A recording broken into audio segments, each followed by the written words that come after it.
Shout out po sa inyong lahat. Magandang gabi po sa inyong lahat. Welcome to my YouTube channel, Rins Ramos na YouTube vlog suntok na. Ay mga guys, panibagong araw naman mga guys, gabi na naman. Mga guys, lagi tayo magpasalamat kay God. Kahit mahirap tayo, kung ano man mga biyayang binigay niya, lagi tayo nagpasalamat mga guys. Lalo na pagising natin sa umaga, napaka-importante niyan, gising na gising pa tayo.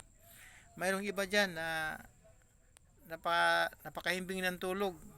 Kinabukasan, wala na, patay na pala. Kaya tayong buhay pa, may mission pa tayo. Kailangan lagi tayo pasalamat kay Lord. Anytime, anywhere kung saan tayo magpunta. Yung siya lang ang ama natin. Kung wala na tayong magulang, siya lang talaga ang matawag natin kung anong mga problema natin.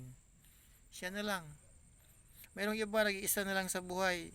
Si Lord na lang bilang iniisip niya bilang magulang niya. Wala na talaga eh. Si Lord na lang talaga ang kinakapitan niya.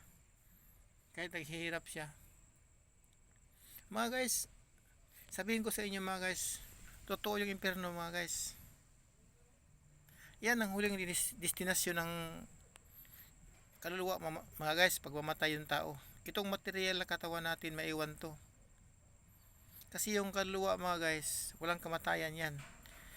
Siya ang maglakbay doon sa kabilang mundo.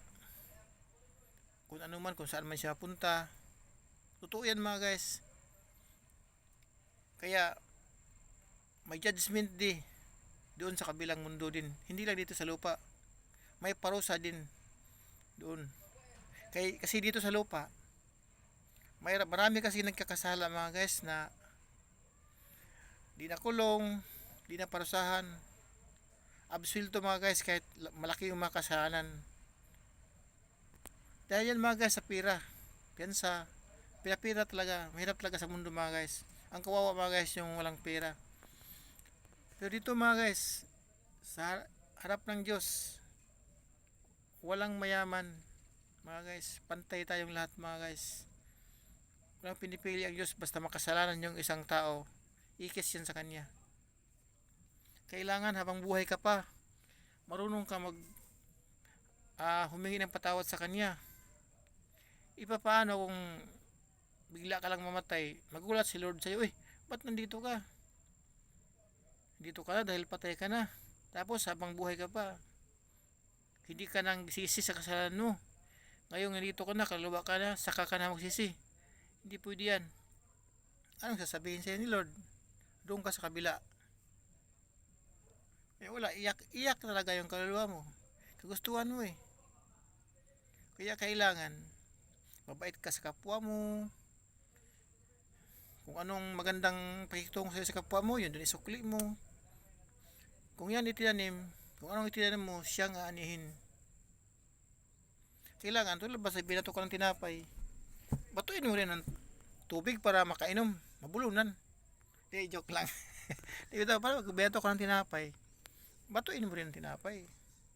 Hindi yung kunting problema, kunting maliit lang, mga small problem lang, putang ina. Pangit yung ganyan. Huwag kang mangmura kung di ka naman minumura. Kung binastos ka, ikaw nang bahala kung sasagot ka ba, nasa sayo na yan. Basta si Lord ayaw talaga niya ng mga taong pasaway. Oh. Totoo yung kabilang mundo mga guys. Yun ang huling destinasyon ng kaluluwa ng tao. Hindi lang ito ang lupa natin. Hindi ito ang tutunay na mundo natin. Bisita lang tayo dito. Si babaw ng lupa. Nakatira dahil tayo dito dahil buhay pa tayo. Yung material na katawan natin, pag mamatay ang tao, balik to sa lupa. Naalala nyo mga guys, yung kantang Buhay ay Hiram sa Diyos? Hindi nyo ba napakalalim na kanta na yan? Oo. Napaka meaningful na kanta na yan, ang buhay ay hiram sa Diyos. Napaka meaningful niyan. Yung mga taong walang pakialam, walang kwentang kantang yan.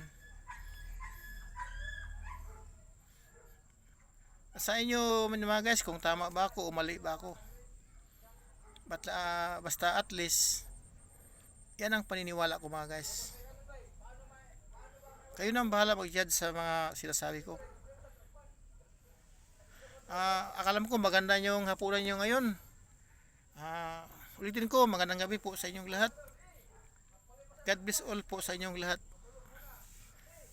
I hope sana all masaya nakapanood sa vlog ko. Renz Ramos YouTube vlog. Suntok na. Bye. Mga gwapo, mga pugi, bye sa inyong lahat. Sana walang pasaway.